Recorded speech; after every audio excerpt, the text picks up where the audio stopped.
বাসাবাড়ি change করবেন কিংবা এক জেলা থেকে অন্য জেলায় যে কোনো মালপত্র পরিবহন করবে ট্রাকই কিন্তু লাগবে। একটা নির্বাচনের প্রতীক অনেকগুলো অদ্ভুত প্রতীক এবং হাস্যকর, সেই জায়গা থেকে অনেক প্রতীক আছে যেগুলো পরিবর্তন করা দরকার, কিন্তু আমরা যে প্রতীকটা পেয়েছি যে ট্রাক, এটা আমরা মনে করি যে ভালো আমাদের জন্য, এবং সেই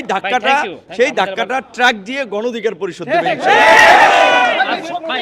আজকে আমরা দেখতে পেলাম যে আপনারা নিবন্ধন পেয়েছেন, প্রতীকী পেয়েছেন, প্রতীকী ট্রাক মার্কা দিয়েছে। আপনারা এতে সন্তুষ্টি কিনা এবং আপনাদের সামনের প্রত্যয়টা কি রয়েছে? প্রথম কথা হচ্ছে, দেখেন যে দীর্ঘ এই 6-7 বছরের যে ধারাবাহিক একটা রাজনৈতিক সংগ্রাম, আমরা কিন্তু সেই সংগ্রামে ছিলাম, এবং বলা চলে যে এই রকমের একটা ফ্যাসিস্ট এবং কর্তৃত্ববাদী শাসনের মধ্যেও আমরা গণ অধিকার পরিষদ এবং গণ অধিকার পরিষদের যে অঙ্গ সংগঠন, সহযোগী সংগঠন, ছাত্র, যুব, শ্রমিক, পেশাজীবী, প্রবাসী অধিকার পরিষদ, সব পর্যায় থেকে কিন্তু আমরা যে কোনো দাবি দেওয়া আদায়ে সবার আগে রাজপথে ছিলাম, যে কোনো অন্যায়ের প্রতিবাদে সবসময় অগ্রভাগে ছিলাম। ইভেন আজকে ধরেন যেই একটা সফল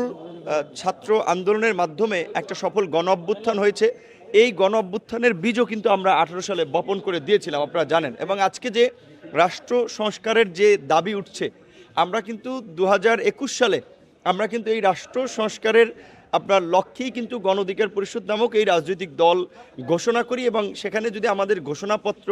আমাদের কর্মসূচি, লক্ষ্য উদ্দেশ্য দেখেন, সেখানেই পরিষ্কারভাবেই আমরা বলছি যে, যেমন আমাদের স্লোগানটা ছিল যে জনতার অধিকার আমাদের অঙ্গীকার, আমাদের অঙ্গীকার দেশ হবে জনতার, অর্থাৎ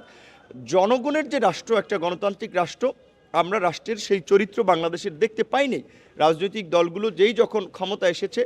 রাষ্ট্রীয় প্রতিষ্ঠানগুলোকে কুক্ষিগত করার চেষ্টা করেছে, নিজেদের মতো করে দলীয়করণ করেছে, যার ফলে রাষ্ট্র হিসেবে মানে বাংলাদেশ বা রাষ্ট্র তার চেহারা হারিয়েছে, যার ফলে হচ্ছে জনগণ আসলে তার কাঙ্ক্ষিত রাষ্ট্র পায় নাই। যেই কারণে আমরা বলছি যে জনগণের অধিকারটাই আমাদের অঙ্গীকার এবং জনগণের রাষ্ট্র প্রতিষ্ঠাই আমাদের রাজনীতি। তো সেই জায়গা থেকে আমরা অনেক কাঙ্ক্ষিত বলা চলে যে সেই আপনার লড়াই সংগ্রাম অপেক্ষার পরে আমরা আনুষ্ঠানিকভাবে অফিসিয়ালি নিবন্ধন আমরা পেয়েছি, এবং আমাদের প্রতীক ট্রাক প্রতীক দিয়েছে। প্রথমত এই নির্বাচন কমিশনের যে নিবন্ধন এবং নির্বাচনের যে বেশ কিছু প্রতীক, এগুলো নিয়ে কিন্তু অনেক টক শোতে, টেলিভিশনে বিভিন্ন মানুষ আলাপ আলোচনা করছে যে একটা নির্বাচনের প্রতীক অনেকগুলো অদ্ভুত প্রতীক এবং হাস্যকর, সেই জায়গা থেকে অনেক প্রতীক আছে যেগুলো পরিবর্তন করা দরকার, কিন্তু আমরা যে প্রতীকটা পেয়েছি যে ট্রাক, এটা আমরা মনে করি যে ভালো আমাদের জন্য, এবং এটা একেবারেই ধরেন অন্যান্য রাজনৈতিক দলের প্রতীকের সাথে কম্পেয়ার করলে যে এইটা সবাই চেনে, সবার সাথে রিলেটেড, এবং বাসাবাড়ি চেঞ্জ করবেন কিংবা এক জেলা থেকে অন্য জেলায় যে কোনো মালপত্র পরিবহন করবে ট্রাকই কিন্তু লাগবে। এমনকি এই আন্দোলনেও দেখেছেন এই ট্রাকে করে কিন্তু মানুষ আসে যায়। সো আমাদের কাছে তো এইটা একটা উপযুক্ত বাহন, যে বাহন সবার প্রয়োজন আছে, সেই ক্ষেত্রে মনে হচ্ছে যে আপনার এটা একটা ভালোই, এবং আমরা সন্তুষ্ট বিশেষ করে বর্তমান প্রেক্ষাপটে।